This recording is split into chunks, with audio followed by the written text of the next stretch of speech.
দেখুৱাইছে আৰু এনেদৰে এতিয়া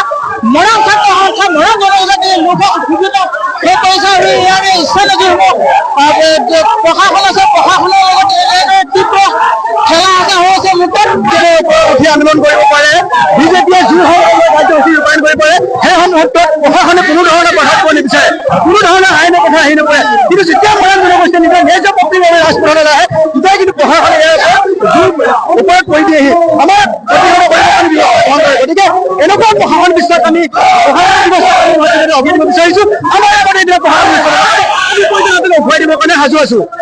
বিজেপি চৰকাৰৰ ভেৰুনীয়া গুণ্ডা বাহিনীয়ে পুলিচ প্ৰশাসনে আমাক বাধা দিবলৈ চেষ্টা কৰিছে আচলতে কথাটো এনেকুৱা নহয় বিজেপিয়ে বিজয় উৎসৱৰ নামত যদি মাছাল মাছ কৰিব পাৰে জুই সম্বোধন কৰিব পাৰে তেতিয়াহ'লে আমি সদৌ ছাত্ৰহঁতক মৰাণ জনগোষ্ঠীসকলে কিয় আমি এনেধৰণৰ আন্দোলন কৰিব নোৱাৰিম গতিকে আমাৰ এনেকুৱা ধৰণৰ চৰকাৰ নালাগে আমি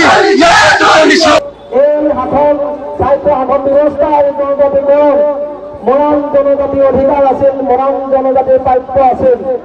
আৰু এই অধিকাৰটোৰ কাৰণে এই প্ৰাপ্যৰ অধিকাৰটোৰ কাৰণে মৰাণ জনজাতিৰ বিগত ৭০টা বছৰ অসম চৰকাৰে ভাৰত চৰকাৰৰ ওচৰত আবেদন নিবেদন কৰিলে দাবী দাবা কৰিলে আন্দোলন কৰিলে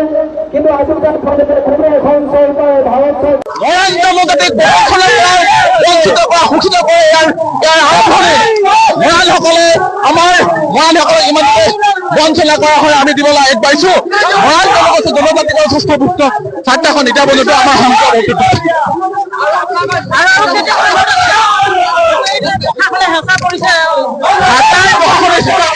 সেই প্ৰশাসনৰ হেঁচাক আমি কেতিয়াও কেৰাই নকৰে মৰাণ জনগণে মৰাণসকলে মূৰৰ পৰা বিদ্ৰোহ কৰিছিলে আকৌ সেই বিদ্ৰোহ কৰিবলৈ আমি